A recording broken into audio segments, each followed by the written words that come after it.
Hi, this video is dedicated to the millions of people living with ME/CFS who may be too ill to speak for themselves today. Myalgic encephalomyelitis, also known as chronic fatigue syndrome, is not just being tired.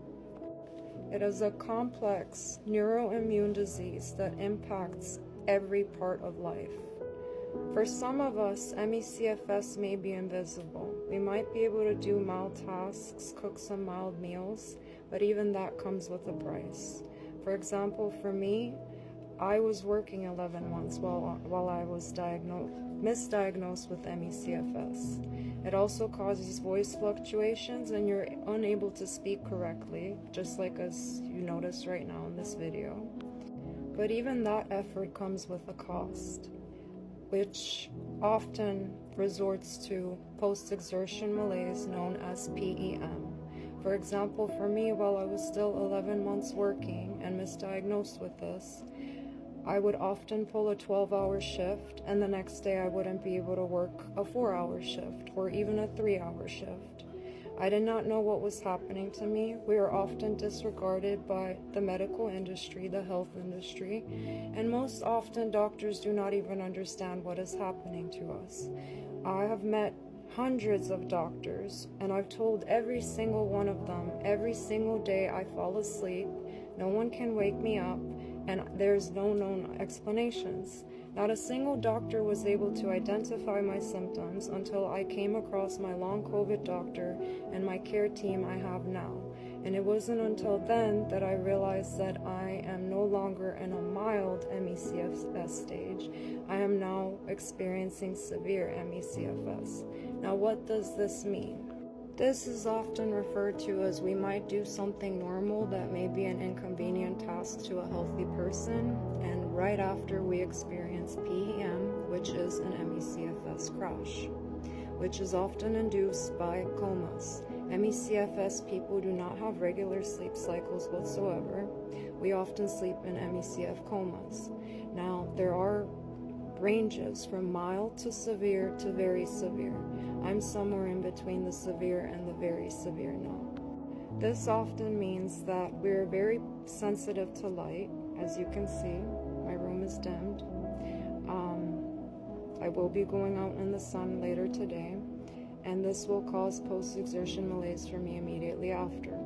We cannot shower daily. Even if someone helps us shower daily, it will still cause PEM.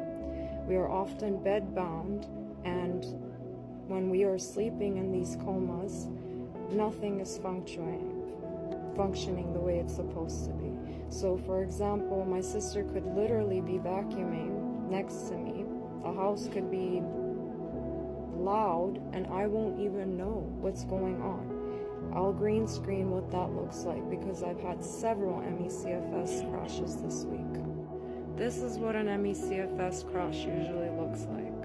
As you can see, I have moved my right arm above my head because I also suffer with POTS. So for someone with severe ME/CFS, our heart range can usually drop down to the 25-30s.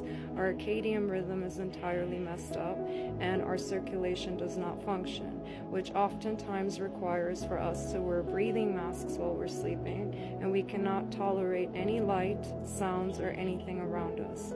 This is usually when I'm in a coma and I'm unable to hear any of these things. As you can see, this is what that looks like. This is a level of unsuffering that is usually unseen, and most doctors do not even know how to diagnose this. It took me 2.5 years to get my ME/CFS diagnosis after 7 hospitals and over 100 doctors. I told everyone that I fell asleep every day to no known cause, and no one was able to explain it to me until I got to my long COVID doctor and my POTS doctor, who explained directly what is occurring inside of my body as I have ME/CFS. Typically, this includes a lot of testing and certain precautions that need to be taken, EMG, as well as other things to prove that you have ME/CFS. 9 times out of 10, they will send you to a POTS doctor as well, which includes 3 forms of testing in order to make sure that your heart is fluctuating with the circadian rhythm at night correctly. Therefore, severe ME/CFS patients often require oxidation to be able to keep their heart stable at night, and most of them can end up bedbound for days. I have had several ME/CFS crashes, like I mentioned this week, because of my ongoing other illness that I'm still treating, which is actually preventing me from gaining the weight that I'm supposed to be gaining in the next 3 weeks so I can safely move on to my next treatment. ME/CFS comes in many forms. Some days are stable, some days are better than others. Right now I have just a bit of energy to make this video, but like I said, once I get back home from the doctors, I will be back in my little dark corner position, probably until I wake up from that ME/CFS crash. The reason why I'm raising awareness today is because May 12th is ME/CFS, Myalgic Encephalomyelitis, or chronic fatigue syndrome Awareness Day. So for anyone who's suffering with this unimaginable illness, I want you to know that you're seen, you're valid, and I see you, and I hear you. And if you're sick and living with ME/CFS, I see you. You're not alone.